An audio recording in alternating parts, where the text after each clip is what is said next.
Welcome welcome to YouTube channel. உங்கள் Jaya TDP YouTube சேனலில் வந்து ராஜ்குமார் பேசுகிறேன். இன்றைக்கி ஒரு புது டிஷ், இன்றைக்கி சண்டே இல்லை, சண்டேங்கனால இன்றைக்கி ஒரு புது டிஷ் ஒன்று பார்க்கலான்னு. சீலா மீன் குழம்பு நம்ம செட்டிநாடு சைடில் வைப்போம். எப்படி இருக்குன்னு பார்க்கலாம் வாங்க. அதுக்கு தேவையான பொருள் என்னென்னங்கிறத இப்போ நம்ம பார்த்துடலாம். நம்ம க்ளீன் பண்ணி பொடியாக நறுக்கி வச்சுருந்த ஒரு ஷீலா மீன் இது.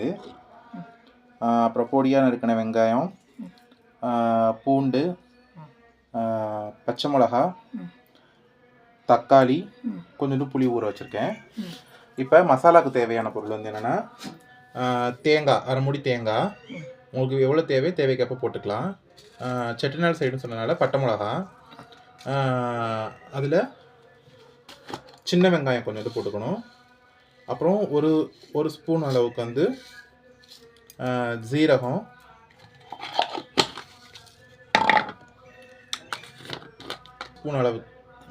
ஒரு ஸ்பூன் அளவுக்கு மஞ்சத்தூள் இது நல்லா மிக்ஸ் பண்ணி அரைச்சிப்போம். இப்போ ஒரு ஸ்பூன் மிளகா ஆட் பண்ணிப்போம்.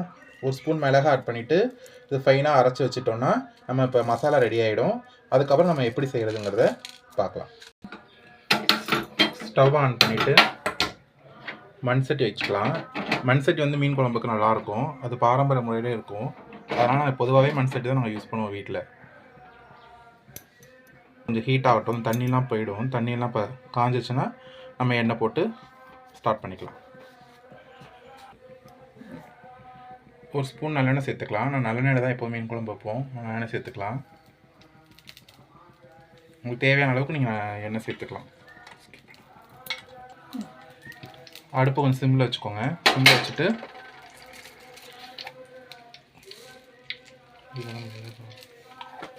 கடுகு சேர்த்துக்கலாம். கடுகு இப்போ வெடிக்கட்டும். வெந்தயம் பிடிக்காததுனால நான் வெந்தயம் சேர்க்கலை. உங்களுக்கு வெந்தயம் பிடிச்சிருந்துச்சுன்னா வெந்தயம், மீன் கூட மேக்ஸிமம் வெந்தயம் சேர்ப்பாங்க, வேணால் நீங்கள் வெந்தயம் சேர்த்துக்கலாம். கடுகு வெடிச்சிருச்சு. இப்போ நம்ம கருவேப்பிலை சேர்த்துக்கலாம். கருவேப்பிலை சேர்த்ததுக்கப்புறம் 3 பச்சை மிளகா, நறுக்கின பச்சை மிளகா சேர்த்துக்கலாம். அதோடு சேர்த்து பூண்டு சேர்த்துக்கலாம். நம்ம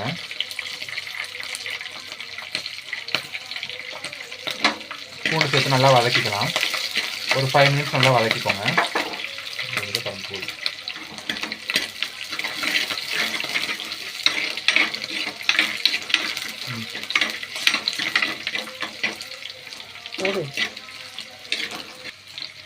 பூண்டும் பச்சை மிளகாய் லைட்டாக வதங்கிடுச்சு. இப்போ வெங்காயம் சேர்த்துக்கலாம். சின்ன வெங்காயம், பொடியான சின்ன வெங்காயம் ஒரு 10 வெங்காயம் கொஞ்சம் வதங்கிடுச்சு. இப்போ நம்ம தக்காளி சேர்த்துக்கலாம். தக்காளி சேர்த்து ஒரு 15 மினிட்ஸ் நல்லா வதக்கிக்கலாம். நல்லா வதங்கணும். நல்லா வதங்கிடுச்சு.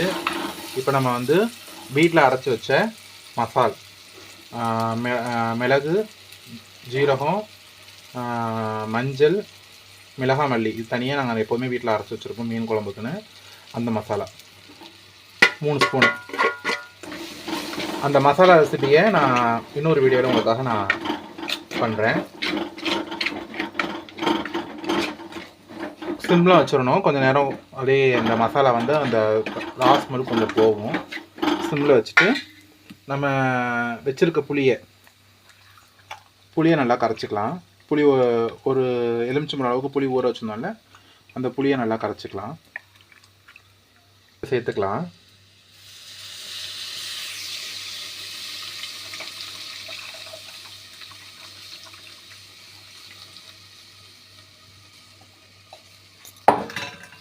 இப்போ அரைச்சி வச்சிருந்த மசாலாவை நம்ம அந்த இதோட சேர்த்துக்கலாம், குழம்போட சேர்த்துக்கலாம்.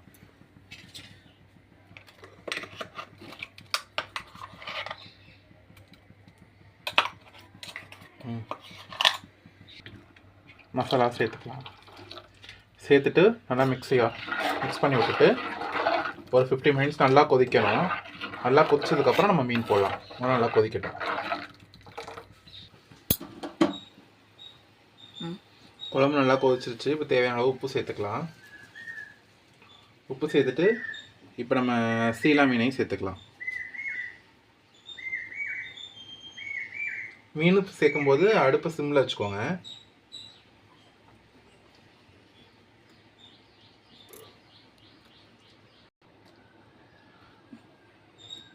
இப்போ எல்லா மீன் போட்டாச்சு.